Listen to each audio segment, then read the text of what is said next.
Hey, what's this? Why, yes, it is Linux running on my new Snapdragon X Elite powered laptop called the ASUS VivoBook. You might or might not be surprised that every one of the top 500 supercomputers in the world runs on an operating system called Linux. Not Windows, not Mac.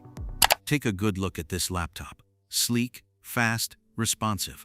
And what's running on it?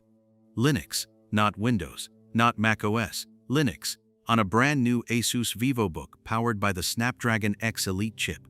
And before you scroll past thinking this is just another tech nerd flexing their terminal window, let me tell you something that should stop you cold. Every single one of the top 500 most powerful supercomputers on this planet, the machines that model climate disasters, crack genetic codes, simulate nuclear reactions, not one of them runs Windows. Not one runs Mac OS. Every last one runs Linux.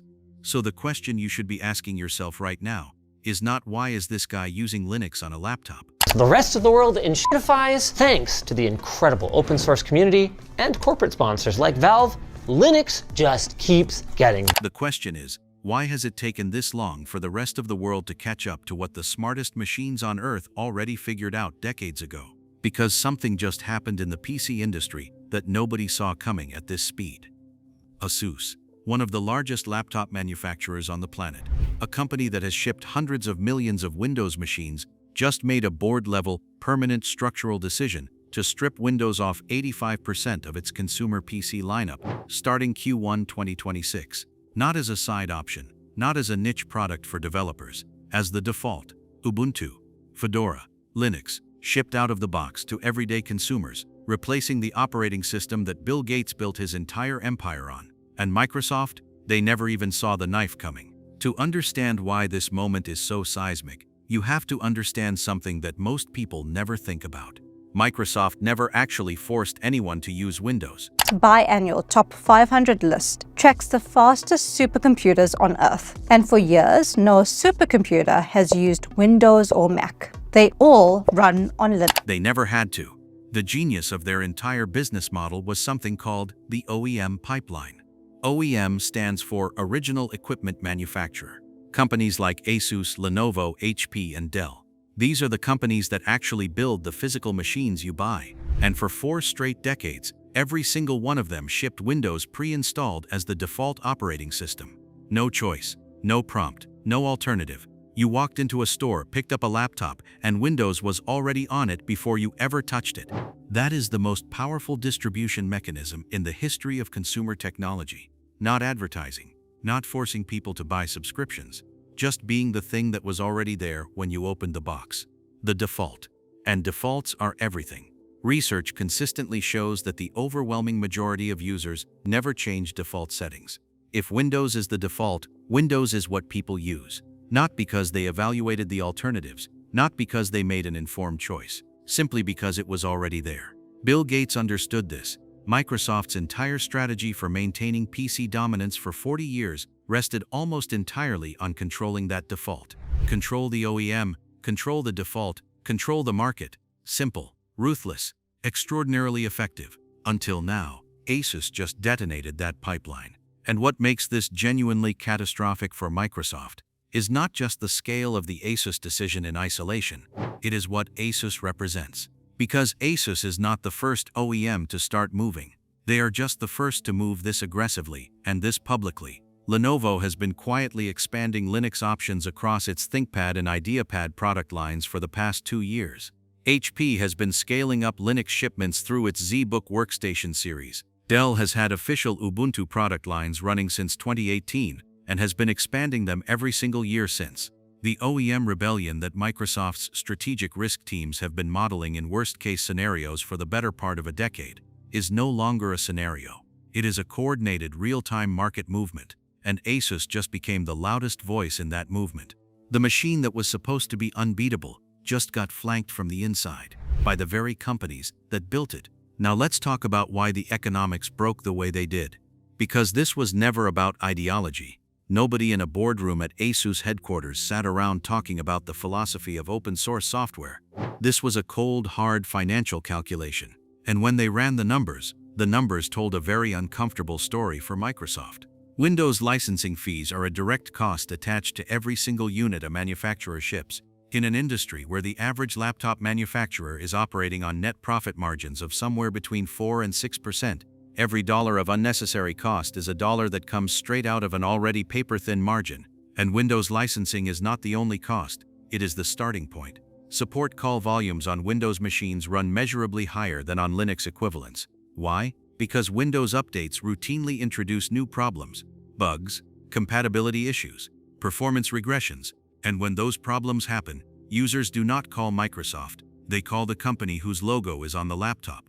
Every one of those support calls costs ASUS money. Return rates spike every time Microsoft pushes a disruptive update cycle. That costs money too. Then there are the Windows 11 hardware requirements. Microsoft decided that Windows 11 would require TPM 2.0 chips and specific CPU generations. On the surface, that sounds like a reasonable technical decision.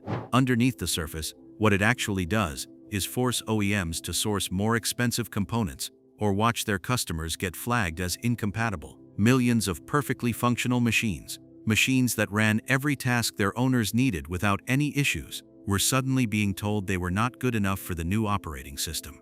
Not because they actually could not handle it, because Microsoft drew an arbitrary hardware line that conveniently aligned with pushing a new hardware refresh cycle.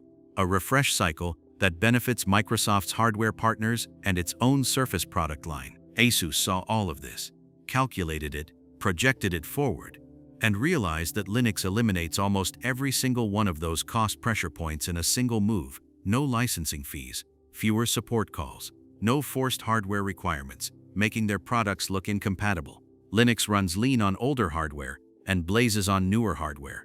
From a pure business perspective, the decision practically made itself. And then Microsoft handed the opposition its single biggest weapon.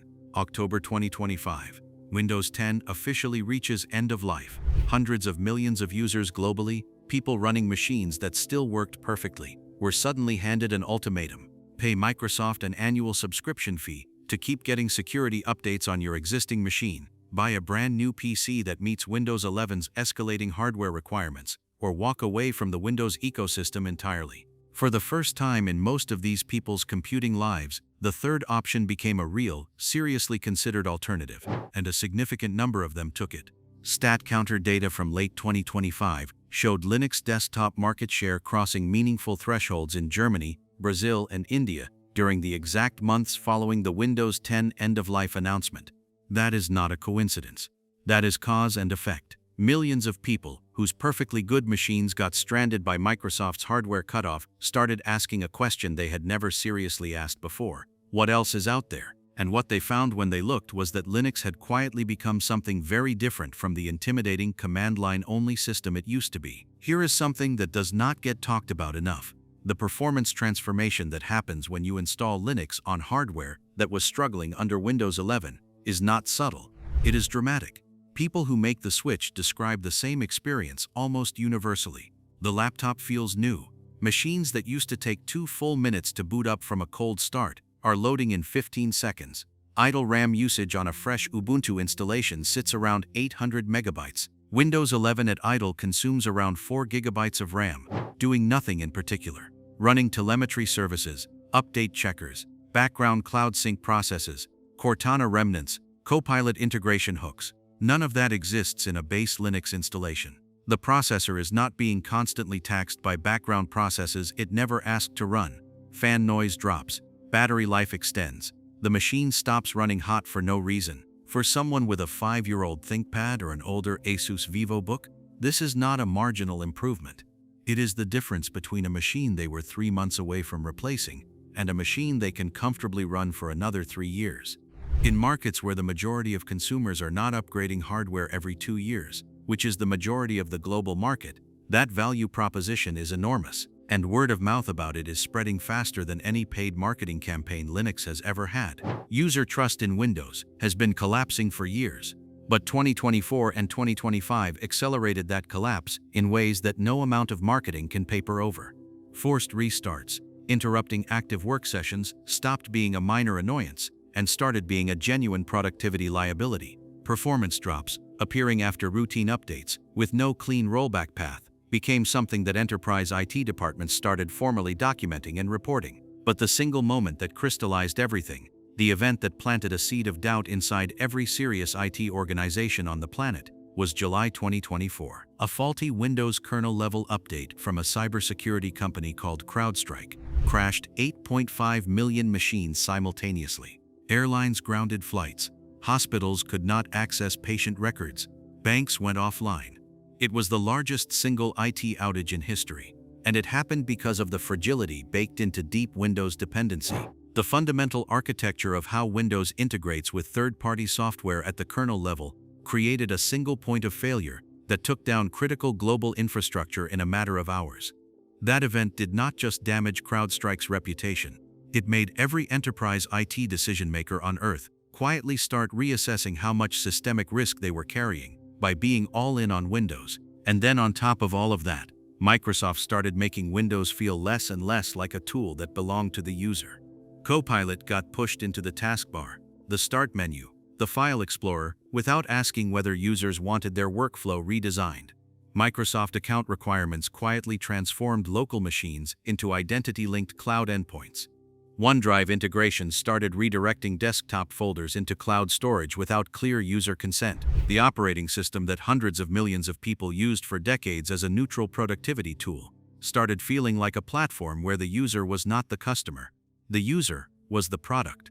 Now let us talk about the gaming angle, because for a long time this was Linux's Achilles heel. Windows had an iron grip on PC gaming.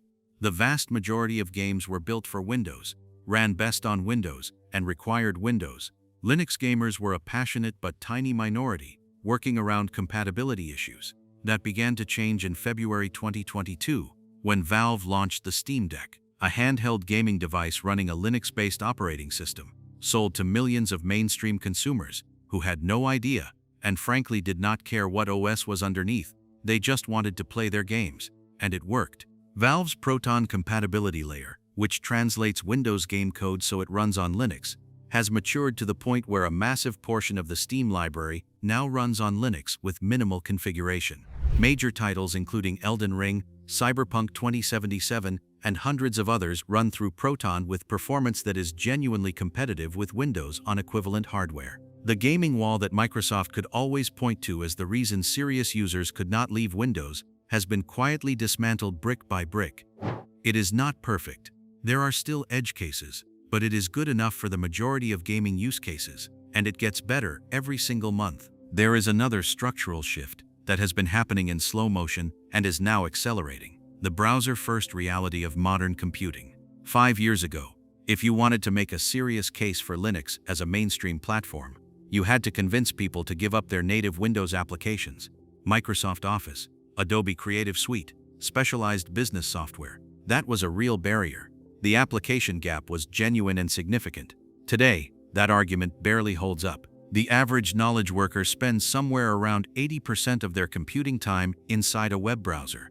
Gmail, Google Docs, Microsoft 365 Online, Zoom, Notion, Slack's web client, Figma, which is a professional-grade design tool, runs entirely in the browser. Canva runs in the browser. Even Adobe has been aggressively pushing Creative Cloud web applications.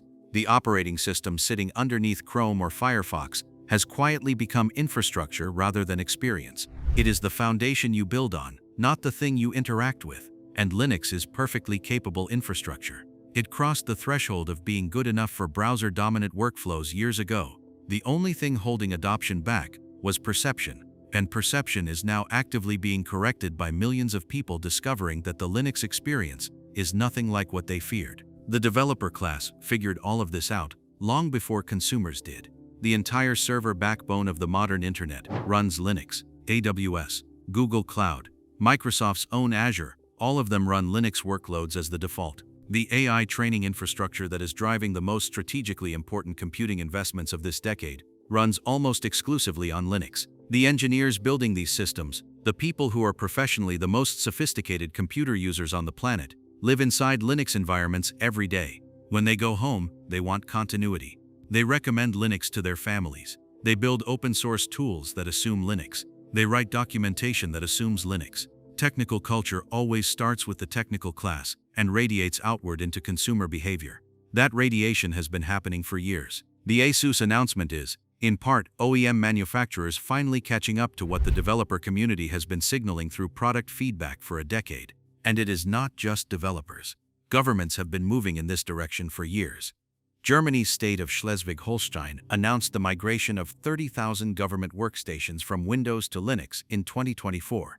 The French gendarmerie has been running Ubuntu across its entire fleet for over a decade and has publicly documented the cost savings in detail. Munich attempted a Linux migration, faced significant pushback, pulled back, and is now attempting it again with stronger political mandate and clearer strategic reasoning. The European Commission has formally recommended that member states evaluate open-source alternatives specifically to reduce strategic dependency on non-European technology platforms. When government procurement starts treating operating system choice as a matter of national security and digital sovereignty rather than a technical preference, it reshapes how every enterprise IT buyer in those markets thinks about the decision. And yet, Microsoft is still dominant. Global desktop market share data still shows Windows sitting above 70%. If you look at that number in isolation, it looks like nothing has changed. Microsoft still controls the PC market. Linux is still a rounding error, but market share numbers are a rear-view mirror. They measure where the market has been, not the direction it is moving, and the direction is now unmistakable. Linux desktop share crossed 4% globally in 2024, according to StatCounter. That sounds small. It is not small. It represents a doubling from 2 years prior. Doubling in 2 years. And the ASUS announcement has not even fully hit market data yet, because it begins rolling out in Q1 2026. The numbers that show up in 2026 and 2027 are going to look very different from the numbers from 2024. Every major technology disruption in history has followed the same pattern. The incumbent looks structurally unassailable right up until the moment it isn't. The combination of economic pressure on manufacturers, user frustration driving platform exploration, and a single high-credibility moment that breaks the psychological lock, that is the pattern. The ASUS announcement is that credibility moment, not because it immediately flips global market share, but because it signals to every other OEM, every enterprise procurement team, every government IT department, that the default is no longer sacred. The mechanism through which Microsoft built and maintained its monopoly for 4 decades, control of the OEM default, is no longer under Microsoft's control. Think about what this means for the domino effect already in motion. Enterprise buyers watching the ASUS move are going to start asking uncomfortable questions in their own procurement meetings. If one of the world's largest PC manufacturers just decided that Windows licensing fees are not worth paying, why are we paying them across thousands of seats? Government IT departments that have been quietly building Linux evaluation frameworks for years now have political cover to greenlight those evaluations publicly. Other OEMs, Lenovo, HP, Dell, are watching ASUS's market reception with intense interest. If ASUS gains market share with Linux pre-installed, the competitive pressure on every other manufacturer to offer the same becomes enormous. And here is the thing that Microsoft cannot easily fix. The reasons people are moving toward Linux are not perception problems. They are not communication failures. They are not issues that a better marketing campaign or a new product announcement will solve. The licensing cost pressure on OEMs is structural. The hardware requirement friction is structural. The user trust erosion from years of forced updates, forced AI integration, and treating user data as a resource to be harvested, that has earned distrust that takes years to rebuild. Microsoft is not facing a PR problem. It is facing a structural realignment of the market it built and the tools it used to prevent that realignment. The OEM relationships, the default pipeline, the sheer weight of installed base are the exact tools that are now being turned against it. The International Space Station, supercomputers modeling the physics of nuclear reactions, the servers powering every major cloud platform on Earth, the backbone of the global internet, government workstations across Europe, handheld gaming devices in the hands of millions of mainstream consumers, Android smartphones in the pockets of billions of people worldwide. Linux is already everywhere that matters. It has been for years. The consumer PC market was the last major holdout, and it was only a holdout because of the default pipeline. That pipeline just cracked. ASUS swung a sledgehammer at it, and the fracture is spreading faster than Microsoft can respond. Bill Gates spent 4 decades making Windows the operating system you got, whether you chose it or not. ASUS just made it optional. And once the default becomes optional, the question is no longer why would anyone switch to Linux? The question becomes why would anyone pay for Windows? For a growing number of people, users, manufacturers, governments, enterprises, the answer to that question is getting harder and harder to find. The shift has already begun. The only thing still being debated is how fast it moves from here.